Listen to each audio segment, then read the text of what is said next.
Harry, Doctor Strange 51, the issue where we bid farewell to the supporting character seen tackling Doctor Strange on this cover, Rintrah, the alien resembling a green-furred goat who has been the apprentice of Doctor Strange for the 50 preceding issues of this series.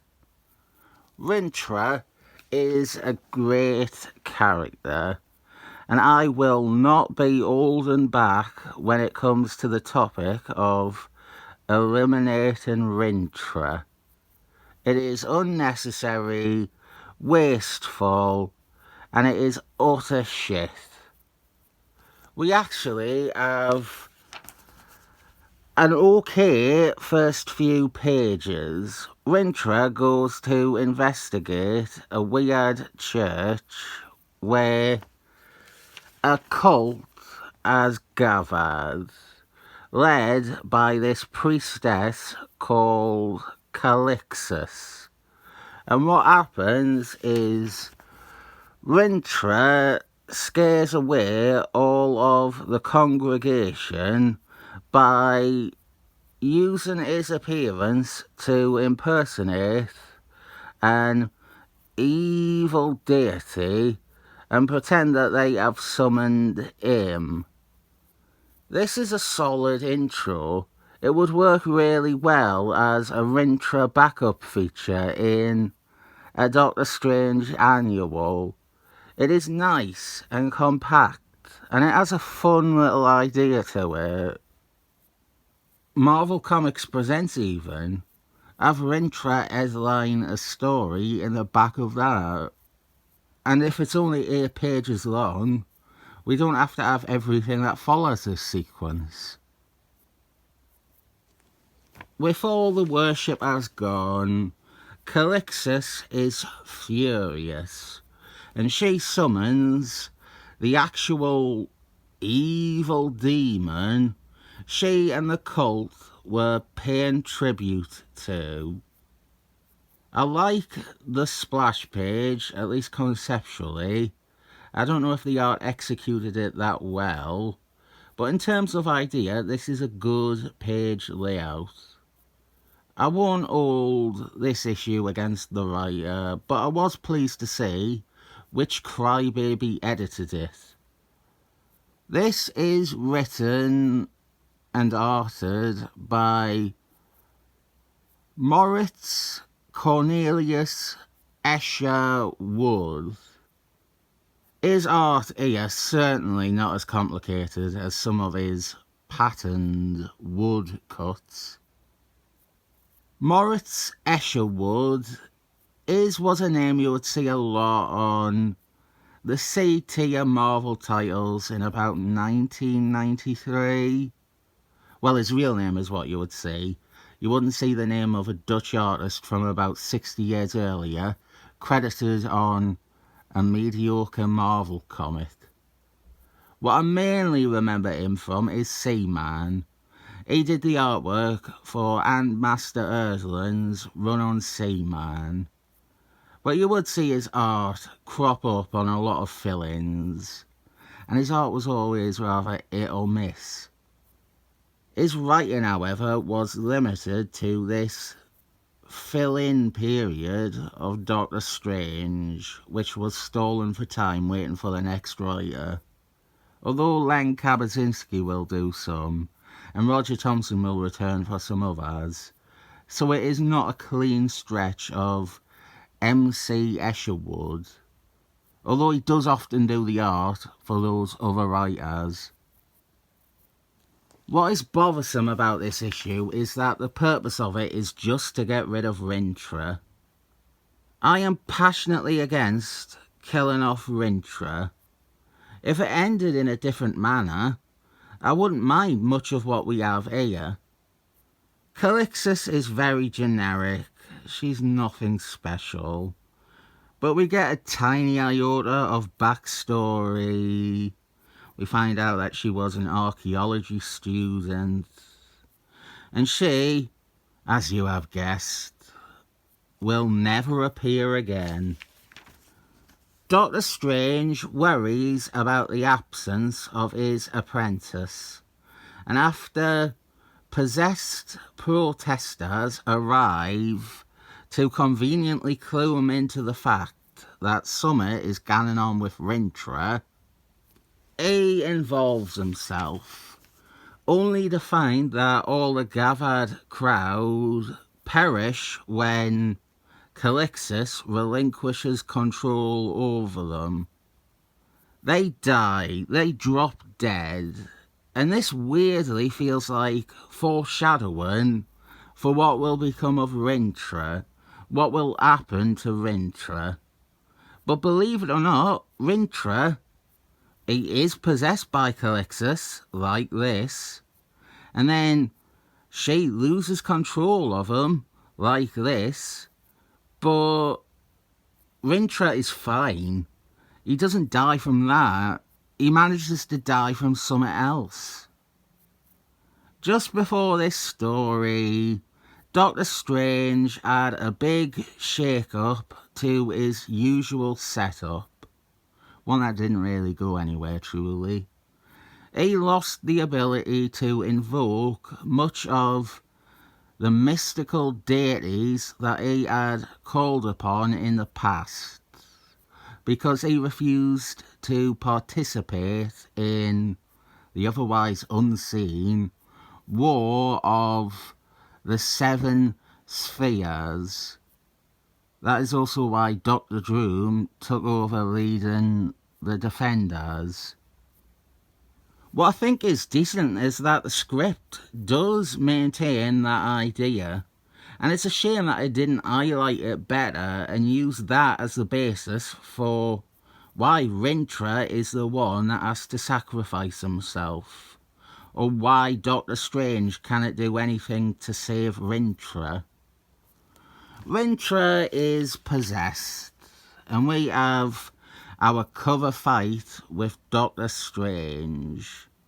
And Doctor Strange is easily bested and ensnared by Calyxis with a talisman.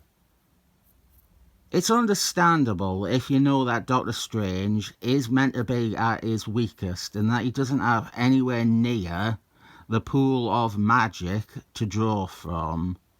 However, the comic needed to tell a reader that, rather than never mention it.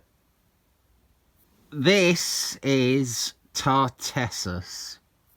I love the idea that there are all these evil demons that are not visually very scary, or that look a bit stupid.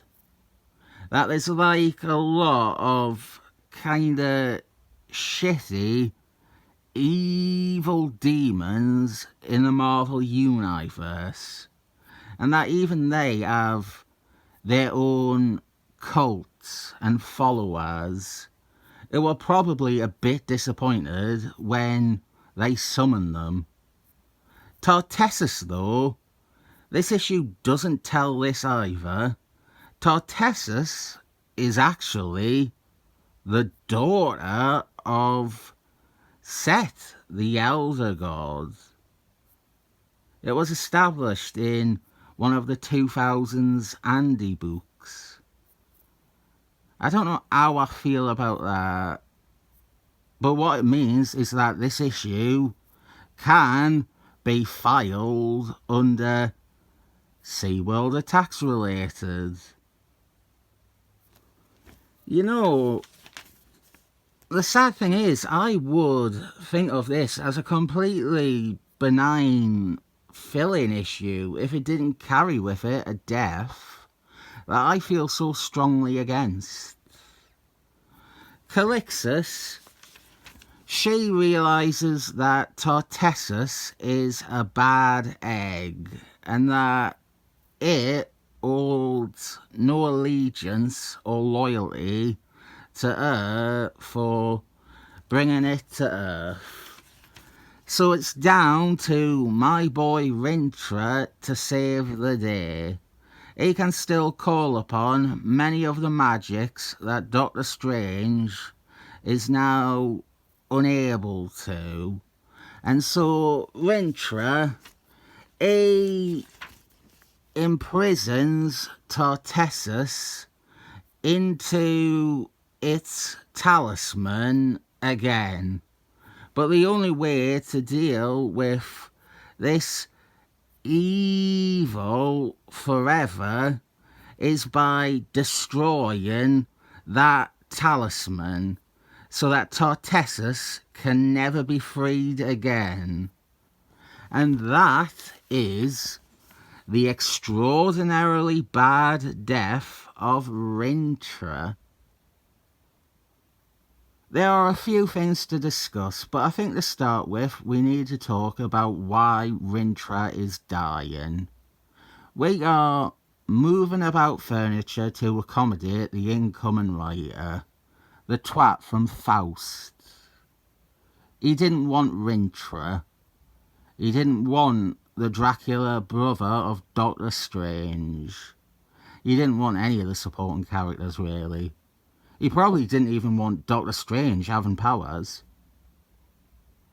He is a man who puts out disgusting trash for the worst people on the planet. He is not someone who should ever have been handed a Marvel book, full stop. What makes Rintrah's death bad is a few factors. He didn't need to die. He was an easy character to write out. You have Rintrah say he feels like he's learned everything he can at present from Doctor Strange, and that he wants to go study under some guy halfway across the galaxy. You can even tie it into Doctor Strange having lost a lot of his mystical abilities now.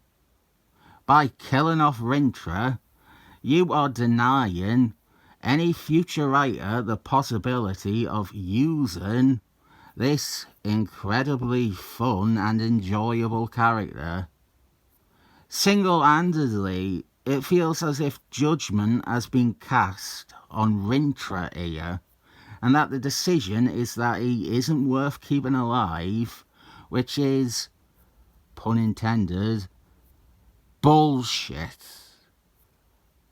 Been sitting on that the minute I cracked this issue open. The other problem is the death, or how it is conveyed. Rintrah sacrificing himself would be a great way for him to go out. All the stuff is there. A heroic sacrifice to save the world, because Doctor Strange is no longer able to do it himself. That could be a perfect way to retire Rintrah, but we have him sacrifice himself for a threat that was confined to a couple of pages, and then this page, which is the biggest issue. This is not clear. As a reader, you don't pick up on the idea that Rintrah is truly dead. It is framed like a cliffhanger. You think, oh, Doctor Strange will restore Rintrah next issue. There is no hint that Rintrah is actually dead on this page, beyond the next issue caption saying, "No time to grieve." You cannot get much worse a death scene than one that does not manage to establish it is a death scene. Next issue doesn't pick up from here either. We open with Doctor Strange having an unrelated nightmare. He's having a nightmare about Jared Leto. Relatable, huh? There is one reference to Rintrah in that issue where we have a small flashback showing Doctor Strange depositing his body and saying how he is storing Rintrah's remains in another dimension for safekeeping. That is it. That is all they say about Rintrah. They have the setup that points to him dying. But he dies, and the issue and the next one do not appropriately share that information in a style where a typical reader is going to recognise that the character is really dead. He is. He never returns. I think his death is so badly established that resurrecting him would be a cakewalk, but no one has. They will have been told by an editor that Rintrah is dead, and then not looked up to see how woefully it was exposited. Here's the kicker, the absolute kick in the dick that Michael Rockford deserves. Michael Rockford, presumably, is who got that Faust cunt right, or at least facilitated it happening. I feel truly vindicated in everything I said about him once again. The majority of the mail here is saying how much they like Rintrah. That's what you've got to respect about Michael Rockford. On every book that he edited, he never learned how to read the room. When I got this, I thought it would be getting torn up for sure, and that ending is worth being torn up for. But the twist is that it's only that page. Everything bad about this is that page. The rest, even the build-up to Rintrah's sacrifice, that is alright. But then the actual act and how it is handled and how confusing it is to most readers. You don't have to look far to find people who don't realise Rintrah was dead.